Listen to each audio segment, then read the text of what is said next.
하나님의 은혜로 이처럼 다시 또 만나서 함께 예배드리게 됨을 감사드립니다. 여러분의 삶 위에 또 하나님의 그 인도하심과 보호하심이 늘 충만하시길 기도합니다. 여러분, 명품 좋아하시나요? 명품과 짝퉁을 구별하는 방법이 있다고 하는 거예요. 그러니까 겉으로 보기에는 같아 보여도 들고 다니는 만약 그 가방이 명품인지 아니면 짝퉁, 가짜인지를 대번에 알 수 있다고 하는데, 그것은 비가 오면 알 수 있다는 거예요. 비가 오면 갑자기 비가 내릴 때 얼른 머리 위로 그 가방을 집어 올리는 거는 그건 짝퉁이라는 거죠. 그런데 그것을 자기의 옷 속에 품에 집어넣는 사람, 그건 틀림없이 진품이라는 거예요. 그래서 명품과 짝퉁의 차이를 구분하는 것이 꼭 전문가의 판단이 아니더라도 더 마음에 와닿는 구별법이다, 이런 생각이 듭니다. 그런데 우리의 신앙에도 명품과 짝퉁 신앙이 있다는 것입니다. 그래서 성경이 말하고 있는 명품 신앙과 또 이것을 분별하는 그 기준을 말씀해 주고 있는데, 베드로전서 1장 15절에서 16절의 말씀이 그런 말씀입니다. 오직 너희를 부르신 거룩한 이처럼 너희도 모든 행실에 거룩한 자가 되라. 기록되었으되 내가 거룩하니 너희도 거룩할지어다 하셨느니라. 그러니까 하나님 앞에서 최고의 명품 신앙은 그분의 거룩하심을 따라 살아가는 겁니다. 그러니까 죄악이 만연된 이 세상 속에서 예수 그리스도를 통해서 하나님의 거룩을 알게 하시고 또 그 거룩을 쫓아서 구별되게 살아가는 바로 너희가 바로 하나님의 형상이자 또 명품이라고 이렇게 말씀하고 있는 것입니다. 그러니까 이것은 완성된 작품으로서의 상태를 말씀하는 것이 아니에요. 선하신 목적을 가지고 우리를 구별해서 부르신 그분과의 그 관계성을 가리키고 있는 거예요. 그런 관계를 계속 맺어가는 거예요. 그래서 신약 성경에서도 사도 바울이 그 사용한 거룩의 개념을 본다면 에베소서 1장 1절에 있는 말씀이 나옵니다. 하나님의 뜻으로 말미암아 그리스도 예수의 사도된 바울은 에베소에 사는 성도들과 그리스도 예수 안에 있는 신실한 자들에게 편지하노니, 그러니까 바울이 편지를 보낸 에베소라고 하는 곳, 그것은 음란과 우상 숭배가 성행하는 곳이었습니다. 도덕과 윤리가 무너진 곳이었습니다. 그럼에도 이런 세상 속에 살고 있는 에베소 교회의 성도들을 그리스도 예수 안에 있는 신실한 자들이라고 이렇게 불렀어요.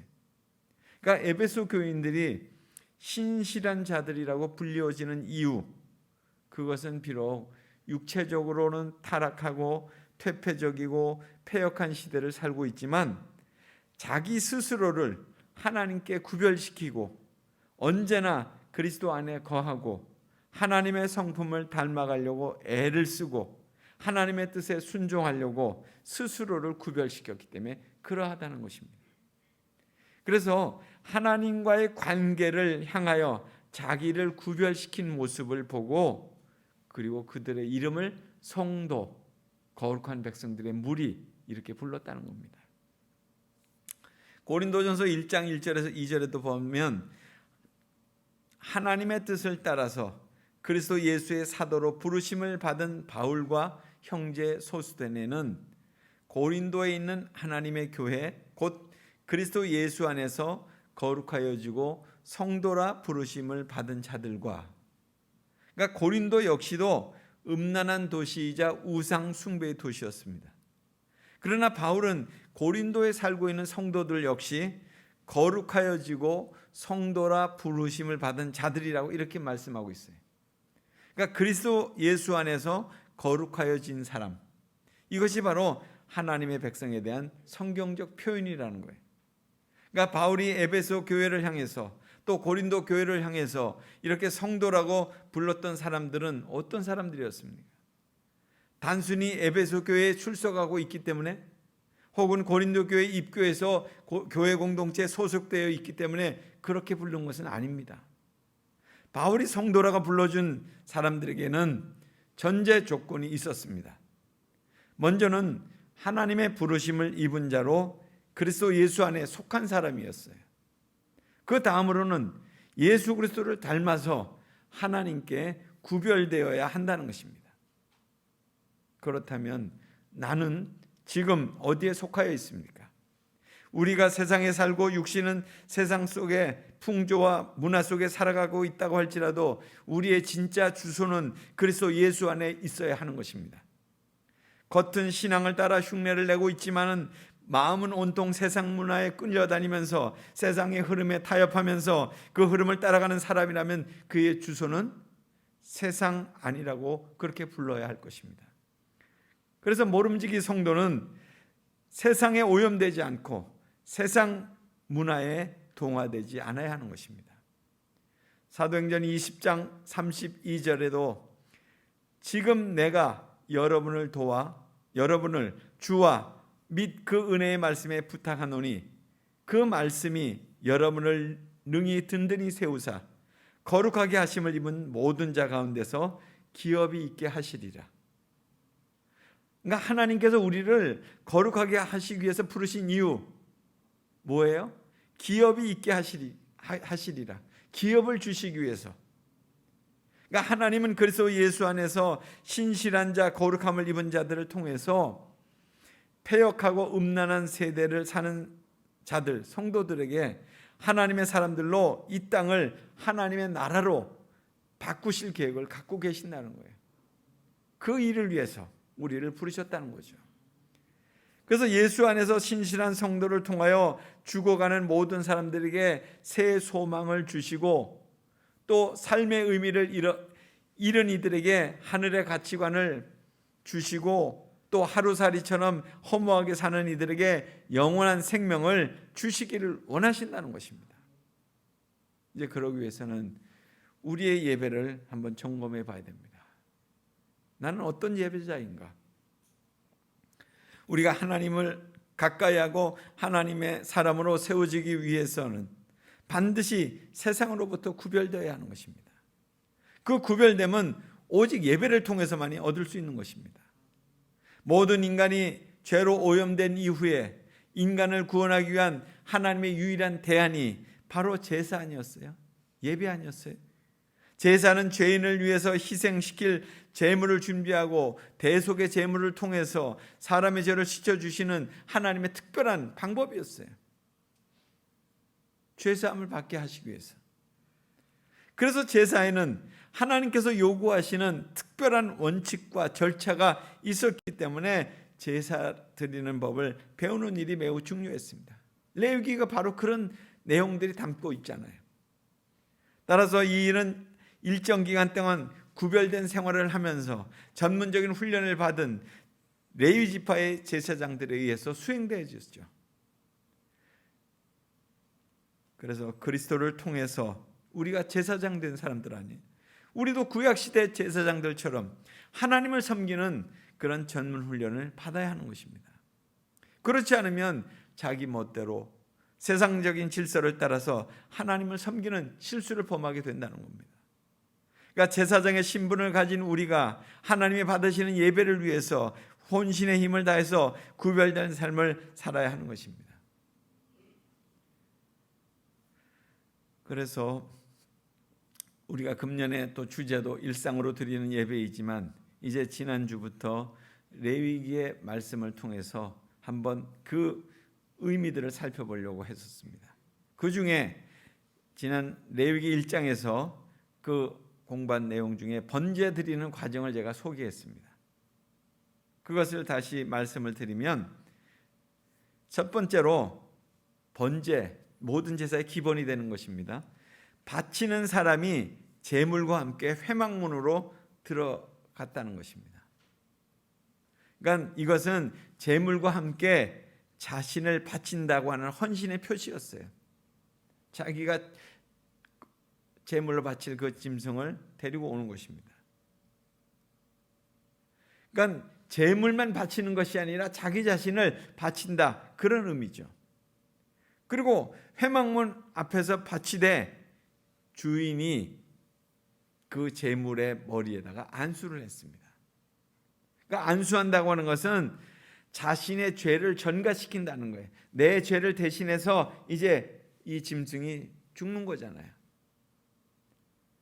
그러니까 이 대속을 한다, 죄를 대신 사함받게 한다, 이것은 예배 원리에서 가장 기초요, 가장 중요한 요소입니다. 그러니까 우리의 예배가 속죄함이 없는 예배, 그렇게 된다면 이건 무효예요. 제물로 죽으신 예수 그리스도 때문에 우리가 지금 살아있는 거 아니에요. 그런데 예수 그리스도가 여기 없다, 그럼 우리 예배는 아무 의미가 없는 거죠. 세 번째로, 제사장이 아니라 그 사람, 헌제자가 그 제물을 잡았다는 거예요. 죽였다는 거예요. 이것은 제사가 자원해서 드리는 제사이기 때문에 그런 거예요.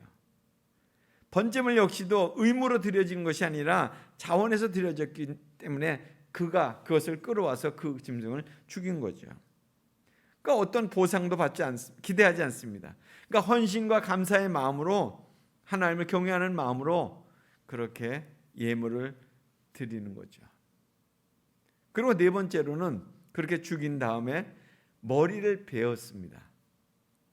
그러니까 물론 제물의 종류는 다 달라요. 뭐 소나 양이나 염소나 비둘기, 뭐 종류는 다 다릅니다. 그러나 제물을 처리하는 방식은 똑같았어요. 머리를 베어냈어요. 그러니까 머리를 베는 이유는 조금이라도 살아서 퍼득거리고 있으면 그건 제물로 부적합하기 때문에 그렇습니다. 제물로 바쳐져야 되는데 그게 살아서 움직여봐요. 살았다고 꿈틀거리고 있으면 어떻게 되겠습니까? 그러니까 이처럼 하나님 앞에서 예배드리는 자는 철저히 자신의 자아가 죽는 겸손함이 필요하다는 거예요. 나를 죽이고 나의 자아를 내려놓고 나를 비우고 주님 앞에 나와야 되는 거예요. 그럴 때 하나님께서 받으시는 제물이 되고 예배가 돼서 하나님께 올려가는 거죠. 그래서 사도 바울의 고백은 나는 날마다 죽노라, 이런 고백을 하지 않았습니까? 그 죽는다는 것이 뭐예요? 자기의 자아가 죽는다는 거예요. 자기 자신을 부인하는 거죠. 그리고 다섯 번째는 가죽을 벗겼습니다. 그러니까 예배 드리는 자의 그 겉모습을 다 벗어버린다는 거예요. 위선이나 가식이나 거짓이나 그 모든 틀들을 벗어버린다는 거예요. 진실된 모습으로 예배를 드릴 때 하나님께서 예배를 연락하신다는 거죠. 그러니까 이 가죽을 벗긴다는 것은 죄의 심각성을 깨닫고 또 자기의 겉모습을 다 벗겨내고 거칠을 다 벗겨내고 하나님 앞에서 자기 자신을 참으로 죄악들을 다 드러낸다는 거예요. 그리고 여섯 번째로는 제물의 각을 뜬다고 그랬어요. 각을 쪼갠다는 얘기죠. 그러니까 이것은 자기의 존재가 다 부서지는 거예요. 자기의 자랑거리들이 다 부서지는 거예요. 하나님 앞에 내가 예배할 때, 제물로 드려질 때 그 머리가 잘리고 팔과 잘리고 다리가 잘리는 것처럼 모든 것들이 다 잘려져 나간다는 거예요. 그러니까 뭐 이것도 좀 더 의미를 부여한다면 머리는 교만의 상징으로 그것이 잘려지는 것이고, 또 팔과 다리는 죄 짓는 발걸음과 행동들을 차단한다는 그런 의미고, 그러니까 자기의 교만이 죽고 예성품이 죽고 예습관이 죽고 그렇게 될 때 진정한 예배가 되는 것입니다. 그래서 이제 내가 산 것이 아니요 내 안에 그리스도께서 사는 것이다. 예배를 통해서 그런 경험이 이루어지는 거죠. 일곱 번째는 제사장이 피를 단사면에 뿌립니다. 그러니까 피라고 하는 것은 생명을 의미했습니다. 그러니까 구원의 생명은 속죄의 생명으로만 재신할 수밖에 없는 거예요. 피 흘림이 없이는 사함이 없는 거잖아요. 아홉 번째로는 가죽 외에는 제단불로 태운다고 그랬습니다. 가죽 외에는 다 태워버리는 거예요. 완전하게 태우는 거예요. 형체가 남지 않을 정도 다 태우는 거예요. 아무런 흔적이 없어요. 다 하나님께 올려드리는 거죠. 그러니까 번제에서는 제사장도 고기를 먹지 못하고 가죽만 취할 수 있었다는 거죠. 그러니까 몸과 마음 전체의 삶을 다 삶의 주인인 하나님께 다 올려드린다, 이런 겁니다. 결국 예배를 통해서 나는 없어지고 하나님만이 드러나야 된다 하는 거예요. 너희 몸을 하나님이 기뻐하시는 거룩한 산 제사로 드리라. 이는 너희가 드릴 영적 예배니라. 그런 것처럼.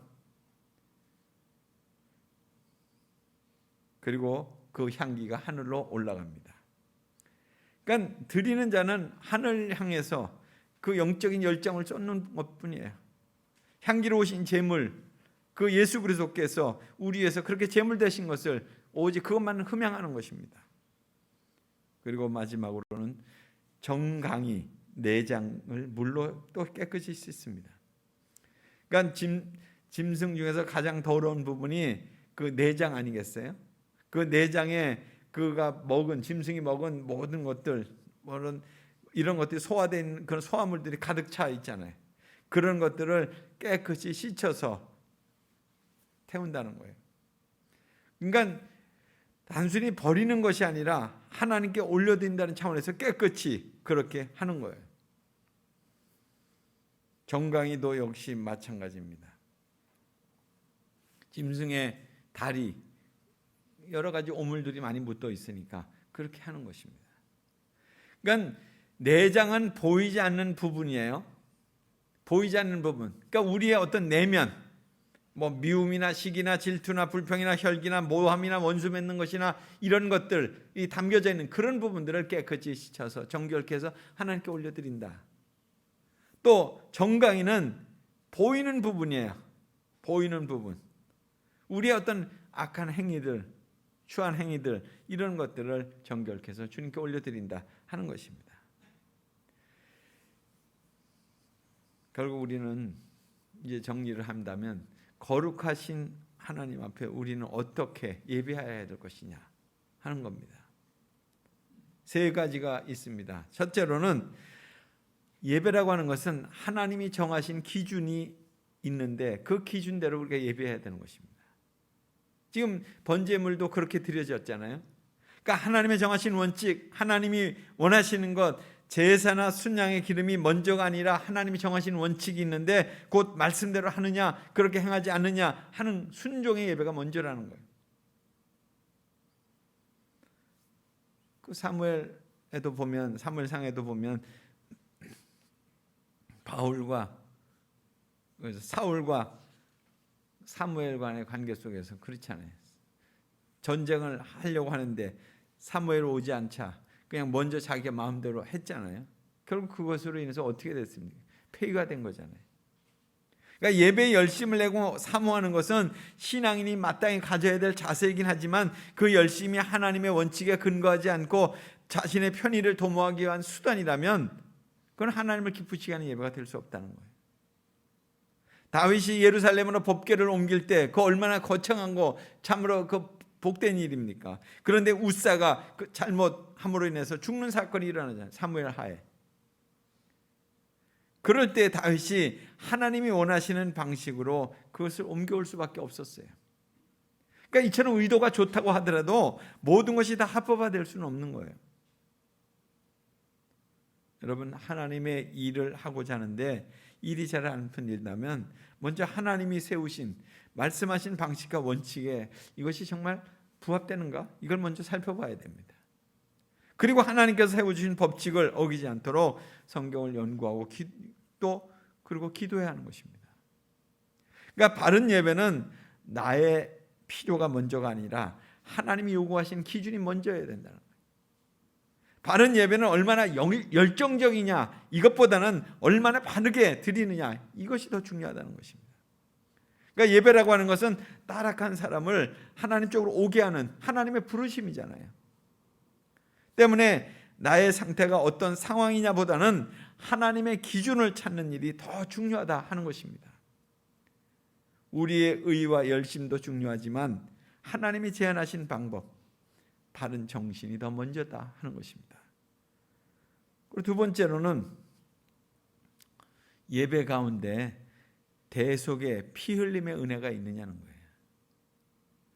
율법에 따라 히브리서 9장 22절, 율법을 따라 거의 모든 물건 피로써 정결하게 되나니 피 흘림이 없은즉 사함이 없느니라. 그러니까 성경은 하나님께 드려지는 모든 제사는 피의 대속물이 있어야만 구원도 죄사함도 가능하다, 이렇게 말씀하고 있습니다. 왜냐하면 성경은 피 흘림이 없으면 죄사함이 없다고 그렇게 말씀하고 있기 때문이에요. 그러니까 대속의 제물이 없으면 내가 핏값을 쥐고 죽어야 된다는 거예요. 왜냐하면 죄의 삭은 사망이기 때문에 그렇습니다.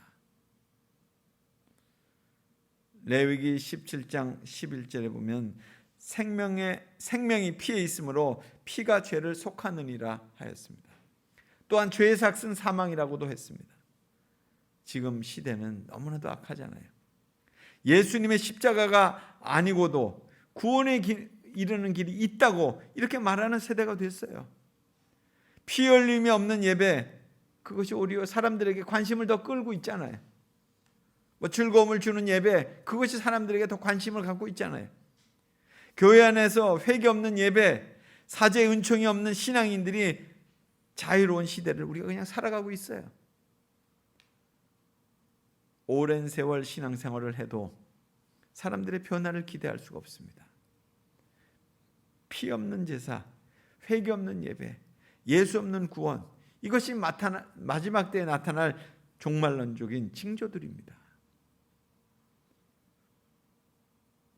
마지막으로 예배, 형식적으로 드리고 있지 않는가 하는 것입니다. 하나님을 잃어버린 사람들에게 예배는 그냥 형식이에요. 프로그램이에요. 그냥 습관처럼 예배를 드릴 뿐이에요. 그보다 더 무서운 것은 영적으로 쇠퇴해져 가는데 정작 자기 자신은 그걸 못 느끼고 있다는 거예요. 자신의 종교 행위에 그냥 만족하고 있다는 거예요. 마치 한센시병처럼 무감각해지는 거예요. 손이 떨어져 나가고 눈썹이 빠져나가는데도 그것에 대한 아픔을 모르는 거예요. 영적인 무감각해지는 거죠. 처음부터 그렇게 했습니까? 점차적으로 그렇게 됐죠. 엘리 제사장의 두 아들 홈리와 비느하스, 그들도 제사장이었어요. 그런데 이미 하나님을 떠난 사람들이었죠. 하나님을 멀리하고 제사 드리는 원칙도 무시하고 블레셋과 전쟁으로 나갈 때 법궤만 있으면 승리할 거다. 우리가 하나님 우리 편인데 우리가 왜 지겠느냐, 이런 생각만 했었어요. 결국 법궤도 뺏기고 자기들도 죽고 아버지도 죽고, 그래서 여호와의 영광이 떠나갔다, 이런 표현이 나옵니다. 그러니까 아론의 두 아들 나답과 아비후도 하나님의 진노를 산 사람들이잖아요. 하나님께서 명령하지 아니하신 불을 하나님 앞에서 분향했을 때 그 불이 나와서 그들을 다 삼켜버렸어요. 경건의 모양만 있었지 하나님을 잃어버린 사람들이었습니다. 하나님 없이 신앙의 형식만 따라가는 사람들이었습니다. 왜 하나님께서는 우리의 예배로 하나님을 만나게 하셨을까요? 그러니까 하나님께서 나를 찾아오실 때는 하나님이 나에게 맞춰서 오시는 거예요. 내가 너를 용서하겠다, 너의 죄를 사하겠다, 너를 구원하겠다, 이렇게 하시는 거예요. 그래서 하나님께서 나를 찾아오실 때는 사랑으로, 자비로, 아가페로 그렇게 찾아오시는 거죠. 이게 은혜예요. 그러나 예배 드릴 때 철저하게 하나님의 진리에 초점을 맞춰야 하는 것입니다. 그러니까 어떤 제물을 원하시는지, 어떻게 잡아야 되는지, 그것은 흠이 없는지, 또 피는 어디에 쏟아야 될지 하나님 정하신 원칙대로 해야 돼요. 하나님이 요구하시는 방법이 무엇인지 알 때까지, 깨달아질 때까지. 제가 아까 10가지 그걸 주보 뒤에도 제가 실었습니다. 한번 그 의미가 구약시대 때 그렇게 예배했는데, 제사했는데, 오늘 우리의 현대적 의미에서 이것을 어떻게 내가 내 삶 속에서 다시 한번 정리해 볼 것인가, 이것을 놓고 기도하면서 또 기도해야 됩니다. 그렇게 매일 하나님께 예배하며 요구하는 원칙들을 맞추다 보면 내가 거룩하니 너희도 거룩하다 하는 그 말씀을 따라서 우리도 성화의 길을 걷게 되는 그런 주님의 은혜가 우리에게 임하게 될 것입니다. 그런 은혜로운 예배자, 참된 예배자로 우리의 삶이 거듭나기를 간절히 소원합니다. 같이 기도하겠습니다.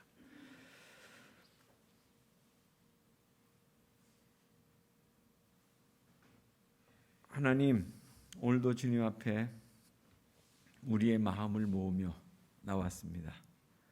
진정 주님의 그 십자가를 바라보며 참으로 부활하신 그 십자가, 참으로 우리의 의롭게 하시기 위한 그 십자가가 우리의 마음밭에 새겨지며 또 매일매일 그 주님의 십자가를 묵상하며 나가는 그런 생활 속의 예배자들이 되게 해 주옵소서.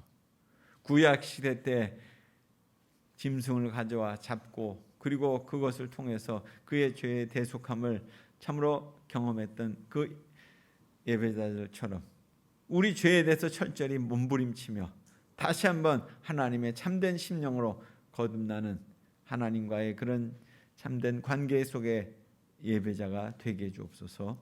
예수님 이름으로 기도드리옵나이다.